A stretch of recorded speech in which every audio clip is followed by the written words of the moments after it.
자, 이제 앞에 화면 볼게요. 제가 열어드린 문제 5개는 사실 쉬워요. 그죠?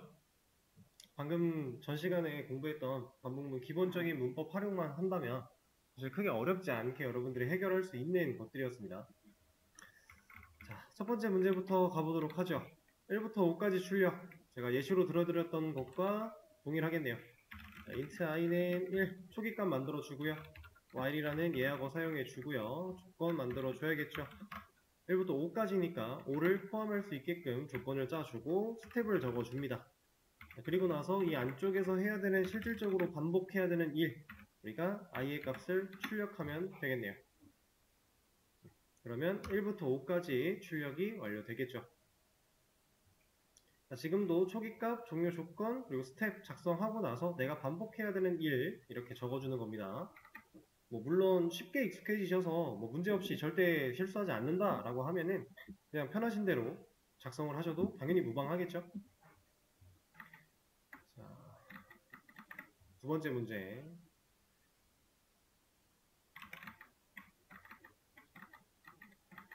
자, 가져왔고요. 두 번째 문제는 마이너스 100부터 25까지 출력을 해달래요. 자, 이런 문제를 이제 여러분들이 마주하게 되면 반복문을 사용해서 출력을 하는 것까지는 당연히 쉽게 예상을 하실 수 있을 텐데 초기 값을 어떻게, 종료 조건을 어떻게, 스텝을 어떻게 정할까? 그거를 잘 고민해 보시면 됩니다. 지금 같은 경우는 어디서부터 몇 가지예요?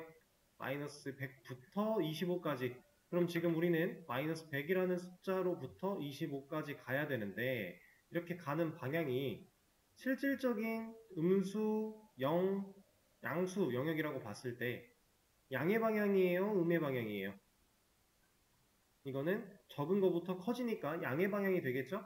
그럼 우리가 초기 값을 어떻게 잡고 조건을 어떻게 잡고 그리고 스텝을 어떻게 해야 될지 이 방향만 가지고도 어느 정도 예상을 할 수 있습니다. 자, 일단 100부터라 그랬으니까 마이너스 100을 넣어 놓을게요.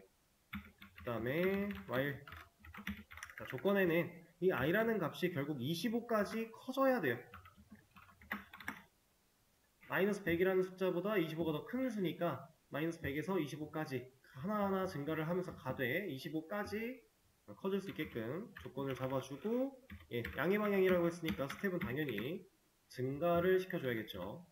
그 다음에 똑같이 i 값 출력해 준다면 마이너스 100에서 25까지 출력하는 거 문제없이 될 겁니다. 그렇죠? 바로 다음 문제. 이번에는 9구단을 찍는데 8 곱하기 1000부터 8 곱하기 1까지 역순으로 쭉 찍어 달래요. 일단은 곱하기 1000이라고 해서 여러분들이 당황할 필요 전혀 없는 거 이제는 느끼실 수 있을 거고요. 자, 단과 i를 가지고 이제 9구단을 찍을 겁니다. 자, 여기서 우리가 아까도 9구단 상황에서 while문 썼을 때처럼 이 녀석을 초기값으로 잡으면 되겠네요. 자, 근데 아까 이 얘기를 안 드렸는데 우리가 초기값으로 사용하는 이 변수 i는요. 꼭 i로 써야 된다? 당연히 아니에요. 제가 아까 전에 다른 예시 보여드리면서 j를 쓰거나 k를 쓰거나 했었어요. 근데 일반적인 상황에서 반복문을 쓸 때 i를 제일 많이 써요. 근데 그 이유가 특별한 이유가 있는 건 아니고요. 이거 그냥 정수 인티저라고 하는 녀석을 그냥 약자로 쓴 겁니다. 우리가 int라고 하는 게 정수 데이터 타입이었죠? 근데 그 int라고 하는 타입의 원형이 인티저예요. 근데 이 인티저에서 그냥 i라는 첫 글자를 떼온 것 뿐이에요. 사실 얘는 그냥 큰 의미가 있는 건 아니었다. i라는 이름을 쓰는 이유는 그냥 특별한 이유 없다. 근데 보통 i를 많이 쓴다. 그래서 이거는 습관처럼 저도 이제는 i를 많이 쓰게 되는데 우리가 그 다음에 이제 예시로 들어드렸던 게 j랑 k죠. 근데 이 녀석들도 제가 이걸 그냥 쓴 건 아니고요. 이제 이클립스의 자동 완성 기능을 사용해서 뭔가 반복문에 사용되는 변수를 만들어내면 보통 정수값을 표현을 할 때 i, j, k 순으로 만들어줘요. 내가 이클립스가. 이건 자바에서 그냥 이것도 그냥 별 의미 없어요. 그냥 숫자를 표현하는 int 데이터 타입에서 그냥 알아서 써주는 겁니다. 그래서 사실은 이런 식으로 써도 전혀 문제될 게 없는 거고. 자, 반복문 써주고요. 그 다음에 i의 값이 어떻게 돼야 돼요, 이거? 우리가 1로 초기값을 잡으면 되나요? 만약에 한 번에 이 문제를 해결하는 방식으로 가는 게 어렵다고 느껴지시면 1부터 1000으로 가는 반복문으로 먼저 작업을 하시고요. 그 다음에 스텝과 조건과 초기값을 반대로 뒤집으면 돼요. 그렇게 하셔도 됩니다, 처음에는. 근데 당연히 나중에는 점점 숙달을 하셔서 이제 문제만 보고도 바로바로 정답 쪽으로 접근할 수 있게끔 해주셔야겠지만, 일단 초기값, 우리가 곱하는 수를 1000부터 1로 내려갈 거예요. 그럼 1000이라는 수랑 1이라는 수를 봤을 때에는 점점 작아져야겠죠? 그래서 i의 값이 1을 향해 갈 수 있게끔 부등호 잘 신경을 써 주셔야 되고요. 그 다음에 스텝은 당연히 작아져야 되니까 1씩 감소를 시킬 겁니다. 자, 그리고 출력, 실제로 우리가 이제 뽑아내야 되는 출력의 결과는 이제 구구단 찍는 방식이잖아요. 단이라고 하는 변수가 몇 단인지 정보를 갖고 있을 거니까 단 더하기 문자, 자, 곱하기라는 표식 하나 넣어주고요. 그 다음에 이 사이에다가는 곱해지는 수, 지금 1000부터 1로 변하는 i라는 수 넣어주고요. 그 다음에 여기에는 이퀄 마크 하나 넣어주고, 그 다음에 실질적으로 이제 연산된 결과를 써야 되는데 단 곱하기 i가 되겠네요.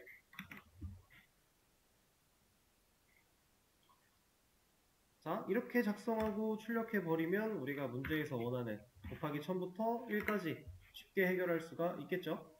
자, 근데 이제 이런 걸 하나 알려드릴 거예요. 뭐냐면, 자, 구구단을 찍을 때 이런 식으로 그냥 프린트 ln 사용해서 찍어도 전혀 상관없어요. 근데 우리 출력문 하나 더 있죠. 이거는 우리가 알고 있는 출력문이 맨 처음에 배웠던 게 하나가 더 있어요. ln 말고 f. 그쵸? f랑 ln 둘 다 없는 프린트도 있지만 사실 그거는 잘 활용을 하지 않는다라고 말씀드렸고, ln과 f 둘 중에서 편한 거 쓰시면 된다, 뭐 상황에 맞게끔 쓰시면 된다, 이렇게 말씀을 드렸는데, 자, 우리가 알고 있는 이 프린트 ln과 f의 차이는 뭐였어요? 출력 이후에 줄바꿈을 하냐 안 하냐였죠. 근데 그거 말고도 다른 기능이 있다라고 했었습니다. 근데 그 기능 지금 알려드릴 거예요. 자, f라고 하는 이 녀석은 특징을 하나 가지고 있는데, 제가 쓰는 걸 잘 봐주세요.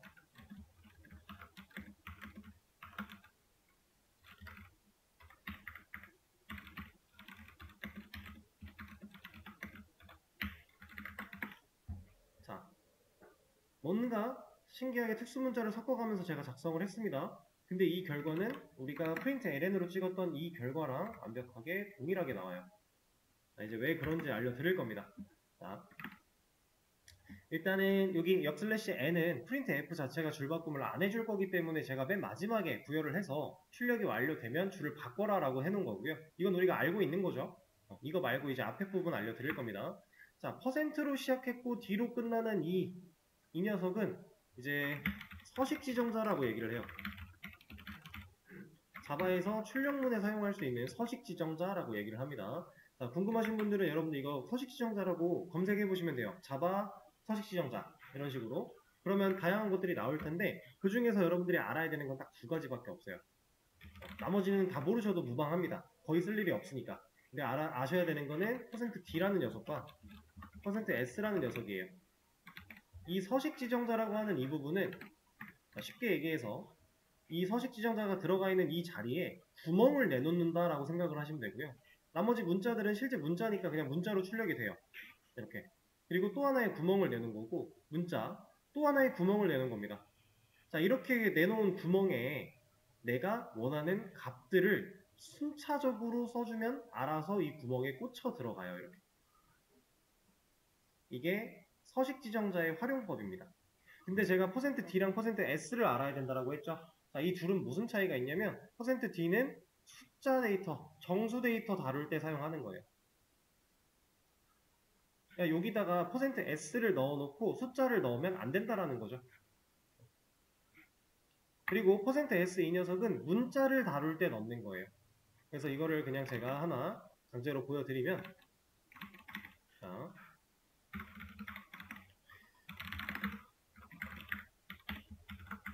%D 하나, %S 하나 이렇게 만들어 놓고 이 뒤에다가 뭐 오라는 정수 하나, 그 다음에 문자 하나 이렇게 넣으면 이 출력의 값이 이 형태대로 나온다. 여기 있는 쉼표도 문자로서 활용이 된 겁니다. 자, 그리고 이렇게 쓸 때 제가 쌍따옴표 사이에 이렇게 값을 넣어주고 나서 쉼표 하나 찍었죠, 콤마. 그리고 나서 첫 번째로 오는 게 첫 번째 구멍에, 두 번째로 오는 게 두 번째 구멍에, 세 번째로 오는 게 세 번째 구멍에, 구멍 개수랑 뒤에 오는 값 개수가 일치해야 돼요. 순서대로 들어갈 거기 때문에 그것만 명심을 해주시면 되고, 그리고 뒤에 이 첫 번째, 두 번째는 그냥 콤마로서 구분을 합니다. 그리고 이 서식 지정자를 사용한 이 구멍을 뚫어놓는 틀과 값의 부분도 콤마 가지고 해요. 이것만 명심을 하시면 됩니다. 자, 만약에 이걸 반대로 바꿔볼게요. 이렇게. 이러면은 순서대로 들어간다라고 했으니까 이 녀석이 %D에, 이 녀석이 %S에 들어가려고 할 텐데, 그러면 문제가 발생을 해요, 이렇게. 얘는 이제 형식에 문제가 있다라고 해서 illegal format conversion exception이 발생을 합니다. exception 제가 말씀드렸었죠? 해봤는데 안 되더라 라는 의미예요.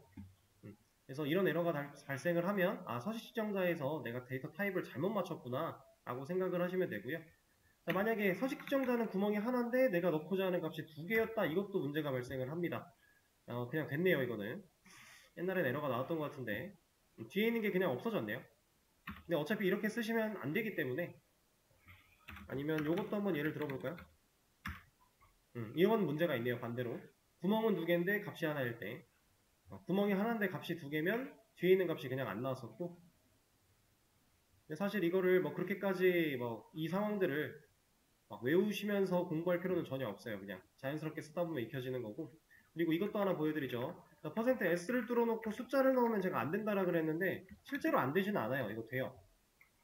왜냐면 숫자는 문자로 형태를 변환시킬 때 데이터에 손실이 없잖아요. 그래서 우리가 숫자 더하기 문자가 가능했죠. 그것처럼 얘도 그냥 변환을 시켰기 때문에 됩니다. 근데 반대로 D를 뚫어놓고 여기다 문자를 넣으면 얘는 뭐라고 해요? 아까 전에 본 에러랑 동일한 상황이죠. exception이랑. 자, 이렇게 서식 지정자를 가지고 쓸 수 있다. 그래서 이 두 녀석은 실질적으로 언제 쓰면 좋냐면, 언제 쓰는 게 좋냐면요. 자, 지금처럼 하나의 출력문 안쪽에서 변수와 문자의 조합이 계속 반복적으로 이렇게 이루어져요. 그럼 우리가 이걸 쓸 때 다 플러스 연산자로 엮어야 되니까 귀찮거든요. 좀 번거로워요, 이거. 지금 이 구구단도 이 정도만 돼도 사실 번거로운 거고, 좀 더 다양한 출력을 하려면 번거롭습니다. 구조를 잡기가. 근데 그럴 때 이 서식 지정자를 사용하면 그냥 내가 쓰려고 하는 방식대로 쓰되 구멍을 뚫어내면 되는 거니까. 그리고 구멍에 넣어질 값들만 잘 신경을 쓰면 되는 거니까 이렇게 두 가지 경우로 사용을 할 수 있어요. 자, 근데 이거는 둘 다 사용법을 아는 게 당연히 더 좋은데, 만약에 나 F 이거 쓰는 거 진짜 도저히 모르겠는데, 서식 지정자 못 쓰겠는데 싶으면 그냥 이것만 하셔도 돼요. 어차피 출력이라, 출력은 그렇게까지 큰 의미가 있는 건 아니라서 괜찮습니다. 만약에 ln 쓰는 거 이거 모르겠어, 난 F가 편해, 그럼 F만 쓰셔도 돼요. 근데 단 한 가지 그런 건 있습니다. ln을 쓰면서 줄바꿈을 안 할 수 있는 방법은 없어요. 만약에 내가 어떤 출력의 결과를 보여주고 줄을 바꾸면 안 된다라는 상황일 때는 ln을 써서는 해결 방법이 없습니다. 그럴 땐 프린트를 쓰셔야 돼요. 이렇게 그 차이만 있는 거지 사실 뭐 그렇게까지 중요한 건 아니기 때문에 그냥 알아만 두시면 좋고요. 이렇게 해도 어차피 같은 결과가 나옵니다. 제가 수업 중에 뭐 ln을 쓰든 f를 쓰든 여러분들 당황하지 마시고 그냥 있는 그대로 봐주시면 돼요. 자, 그러면 다음 문제 볼까요? 자, 이번에는 1000부터 마이너스 500까지 출력을 하라고 하네요. 사실 방금 전에 풀었던 문제랑 다를 게 하나도 없는 거죠. 어차피 음의 방향으로 가야 돼요. 근데 1까지 가는 게 아니라 마이너스 500까지 갈 뿐이에요. 그럼 좀 전에 썼던 코드에서 사실 뭐만 바뀌면 돼요? 자, 좀 전에 썼던 이 코드에서 이 문제인데 얘만 바뀌면 되는 거 아니에요? 1000으로 시작했고요. 1000부터. 그럼 1000부터 시작했고요. 1까지 가는 거였는데 마이너스 500까지 가래요. 그럼 이거 바꾸는 거죠. 스텝은 어차피 음의 방향이니까 건드릴 게 없겠네요. 그렇죠? 1000부터 마이너스 500까지 문제없이 갈 수 있겠죠? 자, 그럼 마지막 문제. 자, 이 녀석은 애초에 이쪽 문제를 읽어보시면 1부터 3까지 출력하는 작업을 10번 해달라고 했고 이중 while문을 써달래요.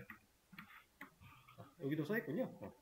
자, 이중 while문. 제가 좀 전에 while문 안쪽에다가 while문 쓰는 거 보여드렸죠. 그런 식으로 쓰시면 되는 건데, 자, 이거 단순하게 그냥 while문 안에 while문이라고 생각하고 하려고 하면 생각보다 마음대로 잘 안 될 수도 있어요. 그래서 팁을 좀 알려드릴 겁니다. 일단 우리가 하고자 하는 일은 결과적으로 이거를 10번 하는 거죠. 그럼 이거를 10번 할 거예요. 그럼 우리가 총 10번 반복하는 반복문을 써서 그 안쪽에 이 코드를 넣어준다면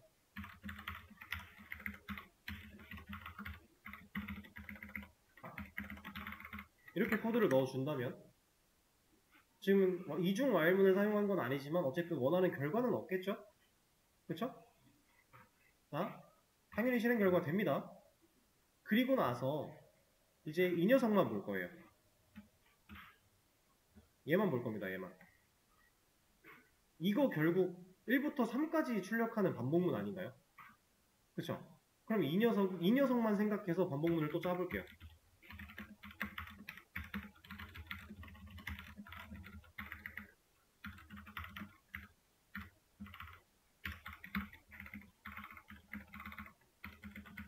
이거 아닌가요? 이 문제를 보고 여러분들이 쉽게 파악할 수 있는 방법을 알려드리고 있는 거예요. 자, 그러면 안쪽에서 1, 2, 3 출력하는 1, 2, 3 출력에 대한 반복문 제가 만들었죠. 그리고 맨 처음에는 바깥쪽에 있는 10번 반복하는 반복문도 만들어 놨어요. 자, 그럼 이제 이걸 합치면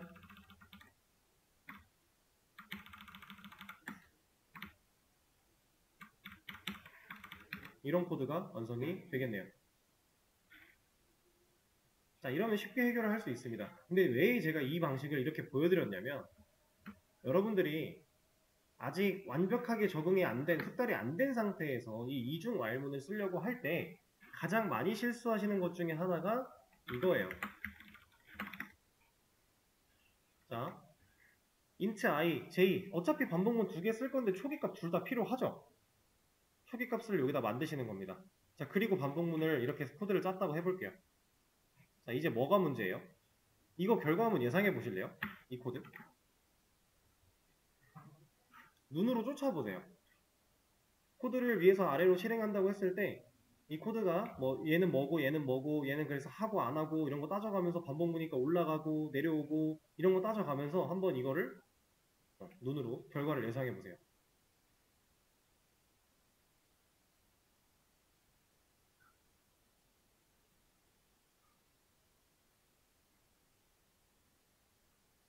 자, 얘는요 1, 2, 3까지밖에 안 나와요. 왜? 자, i는 1입니다. 3이니까 들어와서 중괄호 안쪽 이만큼을 해야죠. 하는데 while문이에요. j가 현재 몇이에요? 1이죠. 하겠네요? 이만큼 하겠죠. 그럼 1 출력하고 j 증가. 그럼 올라가죠. j 현재 2.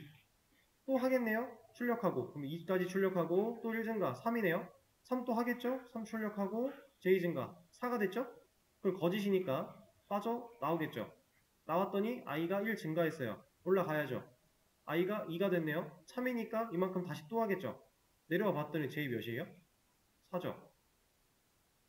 그러면 조건이 거짓이니까 빠져나오겠네요. 그럼 i 값 또 증가. 3돼서 올라가고 4돼서 올라가고 이렇게 10까지 11까지 계속 돌겠네요. 그래서 안쪽에 있는 이만큼이 딱 3번 1, 2, 3 반복하고 끝난 겁니다. 지금 초기값의 위치 하나가 바뀌었을 뿐인데 전혀 다른 결과가 나왔어요. 여러분들이 2중 while, 뭐 3중 while 이런 거 많이 쓰시게 될 건데 쓰다 보면은 이런 문제가 이제 가장 쉽게 할 수 있는 문제였다. 그래서 우리가 초기값 위치 그리고 이 스텝의 위치도 되게 중요해요. 종료 조건이야 당연히 소괄호 안쪽에 들어가는 거니까 여러분들이 크게 어렵게 느끼지 않으실 테지만 스텝의 위치랑 초기값의 위치. 자, 만약에 제가 코드를 이렇게 짰대요. 지금 초기값은 원래 위치로 잘 돌려놨는데 스텝을 이런 식으로 짰대요. 이거 어떻게 되는 거예요? 이거 무한 루프죠. 왜 무한 루프예요? 여기를 나올 방법이 없어요. 바깥에서 1이고 1이니까 실행해서 이만큼 들어와서 J값 1로 만들어 놓고 이만큼을 들어왔는데 Y문 들어왔는데 J는 1이에요. 1 출력하고 올라가죠. 1 출력하고 올라가겠죠. 여기를 빠져나갈 방법이 없는 겁니다. 스텝의 위치, 초기값의 위치에 따라서 전혀 다르다. 그럼 I가 이 안쪽으로 들어오면 얘는 어때요?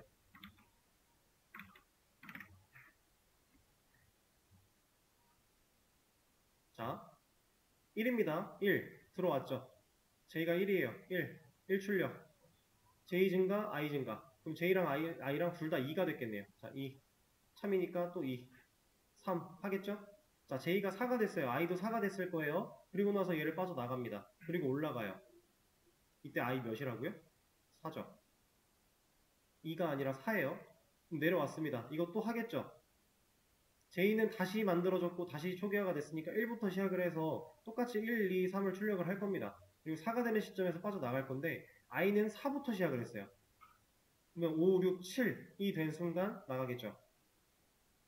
잠깐만 5, 6, 7 얘가 1, 2, 3, 4 8이 된 순간 나가서 올라갔을 때 8이 될 거고 그 다음 또 내려와요. 1, 2, 3 한 번 더 출력을 할 거고요.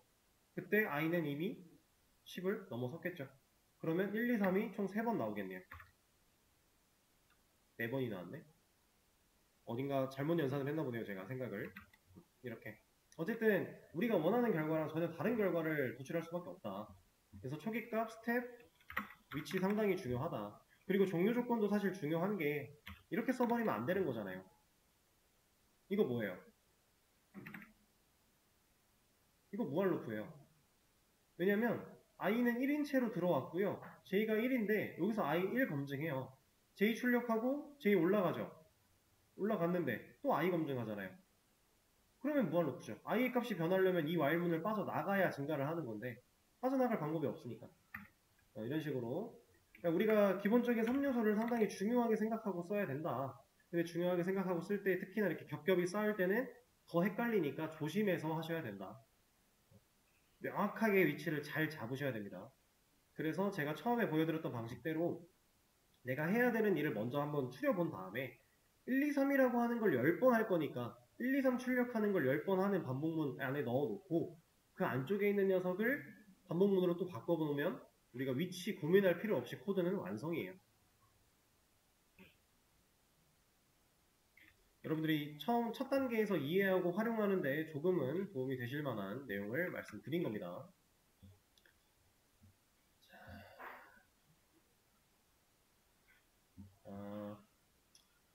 그리고 이제 시간이 없어서 일단 오늘 수업은 여기서 마무리를 할 건데요.